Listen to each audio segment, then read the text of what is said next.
महाभारत में एक प्रसंग बहुत अच्छा है कर्म के बारे में। कर्म का ही सवाल है। तो कर्म, क्या हम कर्म से मुक्ति पा सकते हैं? कर्म से मुक्ति पाना बहुत ही मुश्किल है। हमने जैसा कर्म किया है वैसा फल भोगना ही पड़ेगा। कर्म बस कौन खत्म कर सकता है? गुरु मंत्र का जाप, गुरुदेव दो ही समाप्त कर सकते हैं कर्म को। और जब तक कर्म समाप्त नहीं होते तब तक हमें मुक्ति नहीं मिलती। चाहे हम अच्छा कर्म करें, चाहे हम खराब कर्म करें। अच्छा कर्म करेंगे तो अच्छा जीवन मिलता है, अगर खराब कर्म करेंगे तो खराब जीवन मिलेगा। लेकिन धरती पर जन्म होगा ही होगा। राजा दशरथ के यहां भगवान प्रकट हुए। तो भगवान प्रकट हुए, भगवान उनके गोद में खेले, भगवान को उन्होंने भोजन कराया, भगवान का दर्शन किया। तो क्या उनके कर्म समाप्त हुए? नहीं।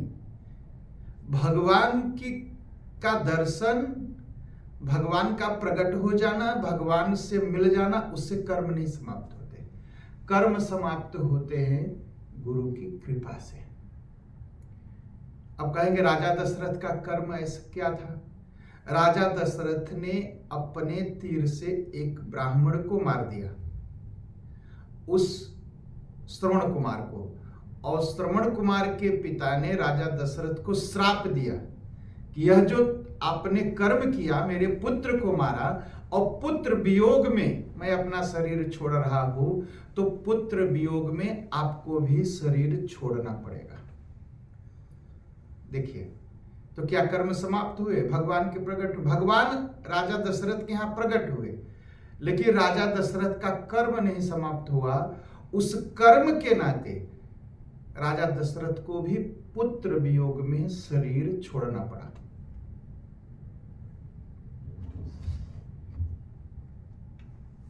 तो कर्म से लोग सोचते हैं कि कर्म से पीछा छूट जाएगा। कर्म से कैसे पीछा छूटेगा? मंत्र जाप करिए, कीर्तन करिए, तो कर्म से पीछा छूटेगा। और जब कर्म से पीछा छूट जाएगा तो मुक्ति मिलेगी। युधिष्ठिर ने भीष्म से पूछा महाभारत में कि पितामह आप बताइए, कर्मणा च समस्तानाम शुभानाम भरतर्षभ फलानि महताम श्रेष्ठ प्रब्रूहि परिपृच्छत। युधिष्ठिर ने भीष्म जी से पूछा कि सबसे श्रेष्ठ जो महापुरुष हैं वो आप हैं। अब मैं आपसे समस्त शुभ कर्मों का फल क्या होता है यह पूछना चाहता हूं, इसको आप मुझे बताइए। भीष्म क्या कहते हैं कि युधिष्ठिर, जो मुझसे तुम पूछ रहे हो ना, यह ऋषियों के लिए भी बहुत बड़ा रहस्य का विषय है। कर्म का जो फल होता है बहुत बड़ा रहस्य का विषय है। कब खत्म होगा, कैसे खत्म होगा, कहां खत्म होगा, कितने तरह के कर्म हैं और किस कर्म का क्या फल होता है, यह बहुत बड़ा रहस्य है। इसको बता पाना बहुत मुश्किल है, बहुत मुश्किल है। फिर भी भीष्म कहते हैं कि फिर भी मैं तुमसे बतला रहा हूं, सुनो। मरने के बाद जिस मनुष्य को जैसी अभिलाषा होती है जीवन में मरते समय, वैसी ही उसको गति मिलती है। इसलिए क्या नियम है सनातन धर्म में कि मरते समय भगवान को याद करिए, भगवान का नाम लीजिए। नाम लेते लेते शरीर छूट जाए तो भगवत की गति प्राप्त होगी, मुक्ति प्राप्त होगी। इसीलिए कहा जाता है जब कोई शरीर छोड़ने लगे ना तो उसके सामने कीर्तन करना चाहिए, कीर्तन करना चाहिए। कम से कम उसके अंदर मरते समय अभिलाषा प्रकट हो जाएगी कि मुझे भगवान मिले, मुझे मुक्ति मिले। तो मरते समय जैसी चिर अभिलाषा होती है वैसी ही गति मिलती है, गति मिलती है। और मनुष्य जिस शरीर से, स्थूल शरीर से या सूक्ष्म शरीर से जो जो कर्म करता है उसको भोगना पड़ता है। और भी बड़ी बात कहते हैं युधिष्ठिर जी, क्या कहते हैं? यस्याम यस्याम अवस्थायाम यत् करोति शुभाशुभम तस्याम तस्याम अवस्थायाम भुक्ते जन्मनि जन्मनि। जिस उम्र में जिस तरह का कर्म किया जाता है या किए हुए हैं हम आप, उसी आने वाले जन्म में, उसी उम्र में, उसी समय उसका फल भोगना पड़ेगा। जिस अवस्था में जो शुभ कार्य किया है, आने वाले जन्म में उसका शुभ फल उसी अवस्था में मिलेगा। अगर गंदा कार्य किया है, गंदा कर्म किया है, तो उसका फल भी आने वाले जन्म में, उसी उम्र में और उसी समय मिलेगा, भोगना पड़ता है। यस्याम यस्याम अवस्थायाम यत् करोति शुभाशुभम तस्याम तस्याम अवस्थायाम भुक्ते जन्मनि जन्मनि। जन्म जन्म, बार बार, प्रत्येक जन्म में भोगना पड़ता है। ऐसा भी है, एक कर्म को अगर हम किए हैं ना, अगर उस कर्म का फल नहीं भोग पाए तो अगले जन्म में भोगना पड़ेगा। अगर थोड़ा ही भोगे ना तो उसके बाद के वाले जन्म में भोगना पड़ेगा। एक कर्म पीछा छोड़ता नहीं है। इसलिए कर्म करते समय बहुत सोचना चाहिए, बहुत सोचना चाहिए, कोशिश करना चाहिए खराब कर्म तो हो ही ना हमसे। न नश्यन्ति कृत कर्म न नश्यति कृतं कर्म सदा पंचेन्द्रियैरिह ते हास्य साक्षिणो नित्य कष्टम आत्मा तथैव च। पांच ये जो इंद्रियां हैं ना, पंच इंद्रियां, इनसे किया गया कर्म कभी नष्ट नहीं होता।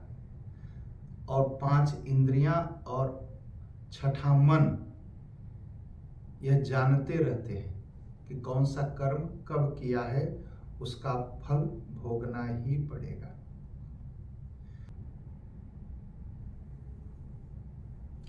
यथा धनेषु सहस्रेषु वत्सो विन्दति मातरम एवं पूर्वकृतं कर्म कर्ताराम अनुगच्छति। का कर्म कैसे? अब लोग पूछेंगे ना कि कर्म जो है कैसे हमको खोज लेगा। इस जीवन में हमने चोरी की है तो आने वाले जन्म में उसका दंड कैसे मिलेगा, कैसे पता चलेगा कि मैंने चोरी की है? तो भीष्म कहते हैं जैसे 1000 गाय हो और गाय का बच्चा अपनी माँ को खोज लेता है, वैसे यह कर्म जो है, चाहे आप 1000 जन्म ले लीजिए, कितना भी छिप जाइए, कितना भी रूप रंग बदल लीजिए, वो कर्म खोज लेगा बछड़े की तरह कि इन्होंने कर्म किया है, इसको इन्हें ही भोगना पड़ेगा। इसलिए कर्म करते समय बहुत शुद्ध रूप से सोचना चाहिए। अब कैसे होता है, कब मिलेगा फल? कर्म के किए गए जो हम कर्म करते हैं उसका फल कब मिलेगा? जैसे पेड़ होता है ना, समय आने पर फूल और फल निकलने लगते हैं, वैसे हम जो अच्छा कर्म करते हैं या खराब कर्म करते हैं, समय आने पर वो फल देने लगता है, फूल देने लगता है। समय लगता है लेकिन मिलता जरूर है। किम कर्तव्यम, युधिष्ठिर जी पूछते हैं, किम कर्तव्यम मनुष्येण लोकयात्रा हितार्थिना कथ वै लोकयात्रा तो किंशीलश्च समाचरेत्। युधिष्ठिर जी पूछते हैं कि पितामह बताइए, इस लोक यात्रा में, संसार में भली भांत निर्वाह करने की इच्छा रखने वाले मनुष्य को क्या करना चाहिए? उसका मतलब है पूछते हैं कि पितामह बताइए, इस संसार में जीवन चलाने के लिए मनुष्य को कैसा स्वभाव करना चाहिए, रहना चाहिए, क्या कर्म करना चाहिए और किस तरह इस लोक में जीवन बिताना चाहिए। भीष्म जी क्या कहते हैं कर्मों के बारे में? कार्येन त्रिविधम कर्म वाचा चापि चतुर्थ विधम मनसा त्रिविधं चैव 10 कर्मपस्थास्त्यजेत्। मनसा त्रिविधं चैव 10 कर्म पथास्त्यजेत्। भीष्म जी कहते हैं, राजन, शरीर से 3 प्रकार के कर्म होते हैं, वाणी से 4 प्रकार के कर्म होते हैं, और मन से भी 3 प्रकार के कर्म होते हैं। यह जो 10 प्रकार के कर्म हैं, इनको संसार में रहते समय या संसार में सुखमय जीवन बिताने के लिए इनको छोड़ देना चाहिए। ये 10 तरह के कर्म क्या क्या? प्राणातिपात स्तैन्यं च परदारानथामि च त्रीणि पापानि कायेन सर्वतः परिवर्जयेत्। का पहले बताते हैं 3 तरह के जो शरीर से होने वाले पाप है। दूसरों की हत्या करना या जीव हत्या करना, यह हम शरीर से करते हैं, यह पाप है। चोरी करना क्या है? चोरी करके किसी का धन उठा लेना, चुरा लेना, उसको अपने घर ले जाना। कहा यह शरीर से किया जाने वाला दूसरा कर्म है, इसको भी नहीं करना चाहिए, यह भी पाप है। किसी स्त्री जाति को गलत निगाह से देखना, शारीरिक संबंध बनाना पराई स्त्री से, कहा यह शरीर से किया जाने वाला तीसरा पाप है। अगर जीवन में सुख चाहते हैं तो शरीर से होने वाले ये 3 तरह के पापों से दूर रहना चाहिए।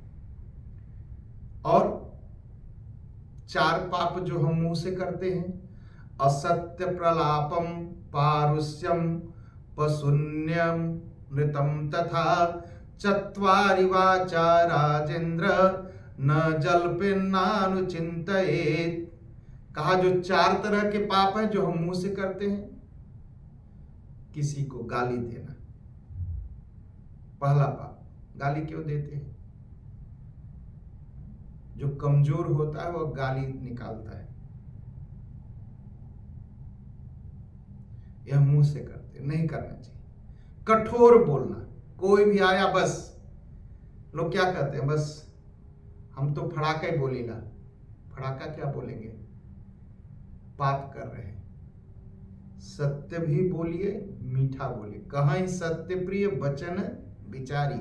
सत्य कहते समय भी मीठा बोलना चाहिए। लोग कहते हैं सत्य कठोर होता है, सत्य कठोर नहीं होता। हम सत्य इसीलिए बोलने के लिए ज्यादा कूदते हैं कि दूसरे को कठोर लग जाए। सत्य कभी कठोर नहीं होता। हाँ, सत्य बोलिए लेकिन मीठा बोलिए। चुगली खाना, दूसरे की निंदा करना, ये भी हम मुंह से करते हैं, ये तीसरा पाप है।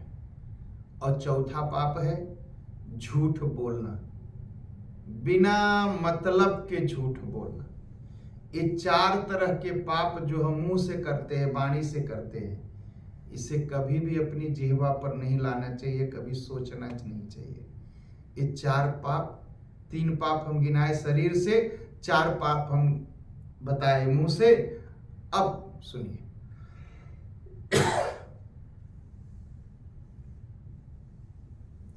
जो हम मन से पाप करते हैं, मन वचन कर्म, ये 3 से ही हम पाप करते हैं, ये 3 से ही हम पुण्य करते हैं। तो जो मन से हम पाप करते हैं वो भी 3 तरह का होता है। कैसा होता है? दूसरे की धन का लालच करते हैं मन, उसका धन मुझे मिल जाता है, कुछ ऐसा कर लो कि उससे बेईमानी कर लो उसका धन, कुछ ऐसा उल्टा सीधा करके कुछ कर लो कि उनका धन मुझे मिल जाए। यह मन से होता है, मन में लालच होती है। और दूसरा जो है बिना मतलब का दुश्मनी रखना किसी मन में। उसने आपका कुछ भी नहीं बिगाड़ा है, उसने आपका कुछ भी नुकसान नहीं किया, लेकिन बस मन में उसके प्रति जलन है। यह प्राणियों से बैर रखना, यह मन से होता है, यह मन का पाप है। और तीसरा जो मन का पाप है, अरे लोग कहते हैं ना, हमने कर्म खराब किया अच्छा किया कौन देखता है, मतलब किए गए कर्म पर विश्वास न रखना, यह भी मन से कर होता है। तो यह मन के 3 पाप, 3 शरीर के पाप, 4 मुंह से पाप, वचन से पाप, ये हुए 10। कहा इस 10 पापों को जो छोड़ देता है वही मनुष्य इस संसार में सुखी रहता है और वही शुभ कर पाता है, उसी से संसार का भला होता है।